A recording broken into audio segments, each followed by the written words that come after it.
We are back on this Bennington Tritoon rebuild. I bought this boat over on the east coast of Florida, and it was sitting in the salt water for pretty much all of its life. It spent most of its life as a rental boat that I know of, so it was kind of abused, but also kind of taken care of. The seats inside of it are actually in really good shape, and that is one of the main reasons I bought it. Also, it's a Tritoon Bennington, which are one of the more top of the line brands, so kind of wanted to try my skill at one of those. We've done a lot of work to this boat already. We redid the whole fencing to make it look a lot more modern, more like a Bennington. Last episode we finished up rebuilding this trailer. This boat did not come with a trailer, so we had to find one for $500 and fix it up and made it work for this trailer. Fixed a lot of rust, painted it with some Flex Seal paint that actually is holding up really well, and it looks really good.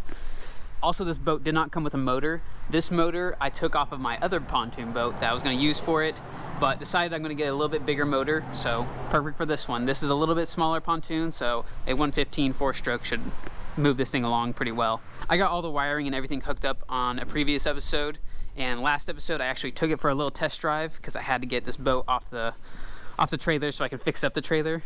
Anyways, the motor actually ran pretty good until I got to shore, and then it died when I put it in neutral and I couldn't get it started again. It could be a couple different things. I think it just really needs a tune-up because this thing was sitting for so long, and also I don't know how old the gas is in it, so I was just using whatever gas was left over in it. But it worked for the most part, and it still acted like it wanted to start. It just wasn't fully starting. Like, I can get it started a little bit and it would die right out, so I don't think it's that big of a deal. So we're gonna put a new water pump in it, change the fluids, change the oil, new spark plugs, and some other little things. Also paint this whole thing. I want to do like maybe a custom paint job. Worst case scenario, I'll just repaint it black and add new decals on it, but I want to do something kind of cool to it. I just got to think of something to do. After that's done, I want to dig into these pontoons and clean them up, put some new paint on those too, and fully finish this boat up. It is very close to being done, and hopefully in this episode we can finish it up and maybe take it for a test drive. Who knows? We're definitely going to finish it up first, and maybe do another video on a test drive. First thing I want to do is get that lower end off so we can change the water pump, and then maybe start taking this thing apart and getting it prepped for paint. So let's go ahead and do that.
Got the motor cover all painted, or really primed really. I used a Eastwood's 2K primer to prime this whole thing.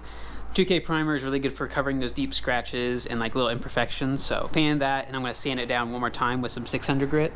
Get it all smooth and ready for paint. Also, if you guys have to remove any decals or anything, I use a rubber wheel somewhere around here. You can buy them on Amazon. Really nice, really easy to use, and it gets them off fairly easy. I use those to remove any kind of decals, especially older ones that are hard to get off. A rubber wheel definitely helps you out there. You can buy those on Amazon. I'll probably link it in the description. Along with painting all that, I went ahead and replaced the water pump impeller on the lower end. And that was actually in good shape. The old one was in good shape, so we know this thing was, for the most part, taken care of, because that's usually something that people overlook a lot. Got that replaced, and I want to do that beforehand because I want to paint that lower end and get it all matching the same color. The brown is kind of ugly, so I want it all painted black to match the rest of it. I haven't decided on a color scheme yet. I want to keep it kind of simple, but not boring simple. So I'm still working on the design, but hopefully I'll figure that out soon. Maybe after I sand all this down again. And once I'm done with that, sanding it down, painting it, I'm gonna go back onto the motor, give it an oil change, lower in unit, spark plugs, finish that up, and then we can slap this whole thing back together. And hopefully it looks kind of good. We'll see by the end of it.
too bad, actually. I'm kind of impressed. A little shocked, too. I wasn't sure how it was going to turn out and didn't really know until I put it completely together, but I think it looks pretty good. It was pretty hard for me to pick a design just because I had a bunch of different ideas in my head and I just had to sketch them all out.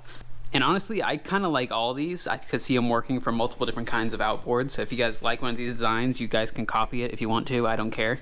This is the one I end up settling on because I like the whole kind of motion with it, like the curves, and it looked pretty modern. Then I also asked on Instagram what you guys liked, and most people said this one, so that's the one I went for. And I think it turned out pretty good. Now, there is some flaws with it that I'll show you.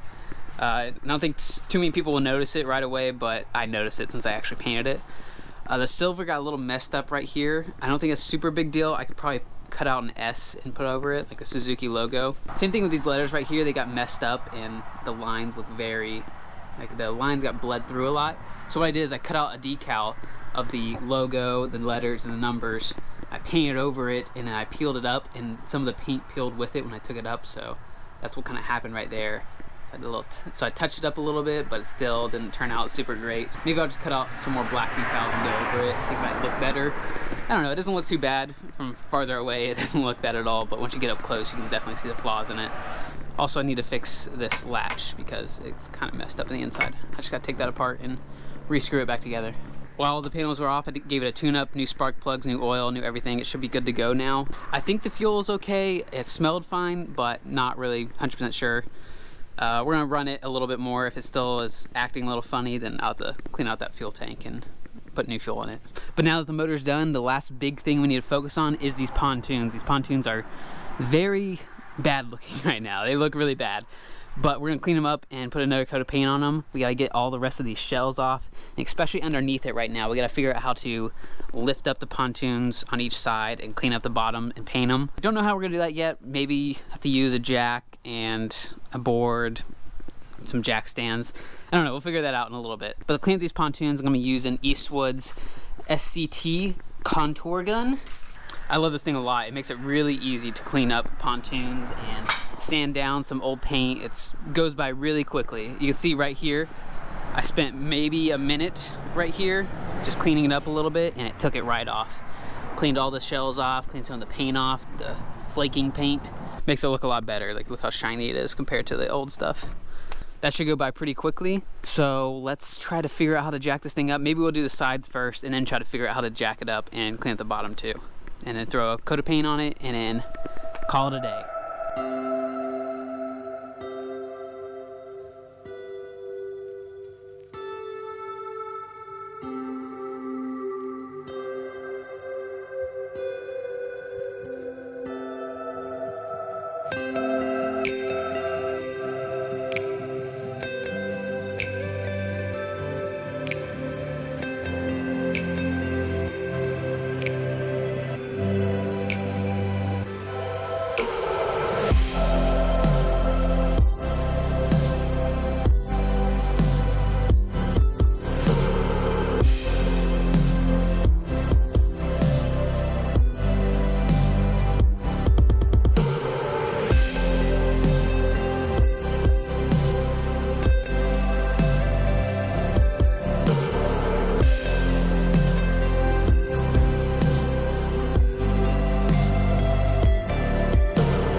You know how I said that this was gonna be easy? Well, it wasn't that easy. Okay, the sides were pretty easy because that was easy to get to, but once I jacked it up and lowered the trailer down to get underneath it, it was pretty difficult to get underneath there, especially in the inside because there's not a whole lot of room to move around in here. But I did get the sides all scraped off and most of the bottom, everything I could get on the bottom. It was a very difficult angle and also it was a little sketchy being under there just because it's a lot of weight to drop if it actually does drop on you. But this is a major improvement though. It looks so much better. Just compare it with this other side and all the shells are still on it in the inside, but look at that. It looks really bad on this side, but it looks so good on the other side. Also to mention, I got 4 new tires for everything. These ones have the new tires on it, and then once I get the other side done, I'll have the new tires on that one too. I'm actually gonna stop here for this episode. Next episode, we're gonna finish up the other side and also install a new bimini top from pontoonstuff.com. Also button up a few little things. I gotta finish a couple bolts on the fencing and just tidy up a few things, clean the seats and everything. And then take it for its first main test drive. We had one test drive, but next episode's gonna have the first main test drive. I was really trying to get it all done in this episode, but it's a lot more work than you kind of expect, especially when you're doing a custom paint job. When you have to do multiple tones, you have to wait for it to dry like a whole day basically, and then put the next coat on and wait for that to dry, and then it's pretty time consuming doing this kind of custom paint job. Same thing with cleaning up these pontoons. It takes quite a bit of time. It would have been a lot easier if this thing was a bare pontoon and I was able to flip these pontoons like I did on this one. But all this is very good information to learn. I'm glad I'm learning it. Learning a lot about buying a somewhat used pontoon versus completely rebuilding one from the ground up. And I'm gonna talk more about that in a future episode and what I prefer to do. But that is it for this episode. If you guys aren't following me on Instagram, I post a lot behind the scenes. I'm posting a very special one coming Saturday. So the day after I post this video. You can follow me there if you want to. If not, I will catch you guys in next week's episode, finishing this thing up and hopefully for the first test drive. We'll see. Hopefully. All right, thanks guys. Bye.